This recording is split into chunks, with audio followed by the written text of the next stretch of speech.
Olá, pessoal. Eu sou a professora Joelma e na aula de Geografia de hoje vamos iniciar com a correção da nossa atividade da aula passada. Bom, minha gente, na primeira questão, nós fizemos a pergunta do que seria a crosta terrestre. Bom, a gente já sabe que nosso planeta está dividido no seu interior em 3 camadas: a crosta, o manto e o núcleo.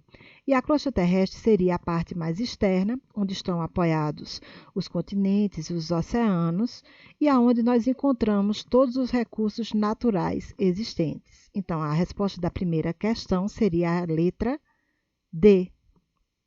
Tá? Na segunda questão, ele pergunta: encontra-se logo abaixo da crosta terrestre, composto por um material muito quente e pastoso, o magma. Bom, essa camada seria o manto, tá? E esse magma pode passar para a Terra através de vulcões. A terceira questão: encontra-se no centro da Terra, está em estado sólido e é formado por níquel e ferro. Sua temperatura ela chega a ser superior a 6.000 graus Celsius. É importante a gente verificar que no centro da Terra a gente vai encontrar o núcleo, mas esse núcleo está dividido em 2 partes: o núcleo externo e o núcleo interno. O núcleo externo ele está em estado líquido, tá? Ele está ali pelas aulas de temperatura em estado líquido. Já o manto interno, devido à pressão da Terra e o grande número, a maior quantidade de níquel e ferro existente, ele está em estado sólido, apesar da alta temperatura, tá? Então, a resposta da terceira questão seria a letra B. A quarta questão, ela nos pergunta o nome do geógrafo alemão que criou a teoria da deriva continental. Esse geógrafo foi o Alfred Wenerger. E a resposta da quarta questão seria a letra B. A quinta: que evidências utilizou Wenerger na sua teoria da deriva continental?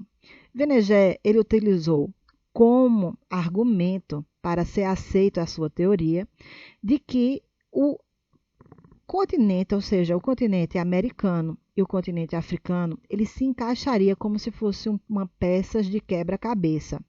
E mais ainda, que havia fósseis iguais de animais e vegetais nos 2 continentes que eram iguais, da mesma espécie, certo? A gente tem que verificar que uma teoria científica, ela tem que estar apoiada em evidências, e essas foram as 2 principais evidências utilizadas por Wenerger. A sexta questão, ele pede para a gente observar a imagem e dizer a que ela se refere. Nessa imagem aqui, a gente pode verificar os vários continentes da Terra, e nessa parte aqui mais clara, a gente verifica que eles estão se afastando um do outro. A teoria que disse que a gente teria um único continente, né? A Pangeia, o supercontinente existente de todas as terras emersas, e que elas foram se afastando, é justamente a teoria da deriva continental. Então, a resposta daqui seria a letra B. O sétimo: na teoria da deriva continental, Wenerger utilizou o nome Pangeia. A que se refere a Pangeia? Ou então, o que seria a Pangeia? Como eu falei na questão anterior, a Pangeia seria o supercontinente que no passado reunia todas as terras emersas do nosso planeta, certo? E que a partir daí, pelas forças do interior da Terra, foram se separando até formar os continentes com a formação que nós conhecemos hoje. Bom, de acordo com essa teoria, a crosta terrestre é formada por várias partes que se movimentam sobre o manto. Que teoria é essa? Bom, a gente deve imaginar, né, que essas partes que se movimentam sobre o manto, que a Terra ela não conseguiu se formar rapidamente. Ao mesmo tempo, não houve um resfriamento dessa parte superior da Terra ao mesmo tempo que se formou rachaduras entre elas, certo? Essa teoria daí seria a teoria das placas tectônicas, certo? Formada por várias partes. e ela se movimenta. Então, letra A. O nono, movimento do manto, que faz com que as placas se desloquem, aproximando-se ou afastando-se uma da outra. O movimento convergente significa, a gente deve imaginar que as placas tectônicas podem fazer 3 tipos de movimento de acordo com as forças do interior da Terra.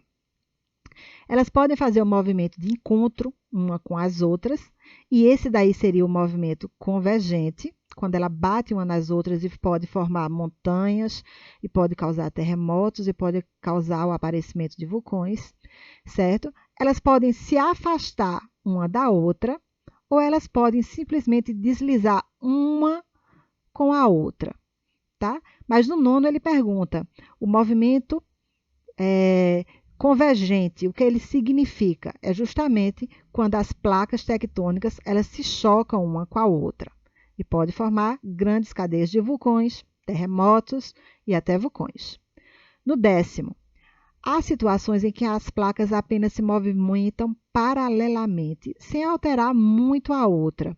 Os limites dessas placas são chamados de conservativo. Se não há uma colisão entre eles, nenhum afastamento, não há uma grande formação de montanhas, nem de vulcões, nem de grandes terremotos, tá? Então, as partes, elas se conservam.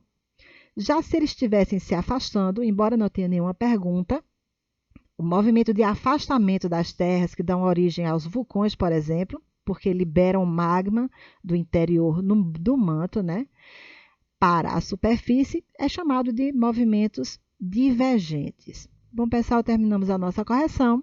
Passaremos para fazer uma próxima atividade de revisão e até mais.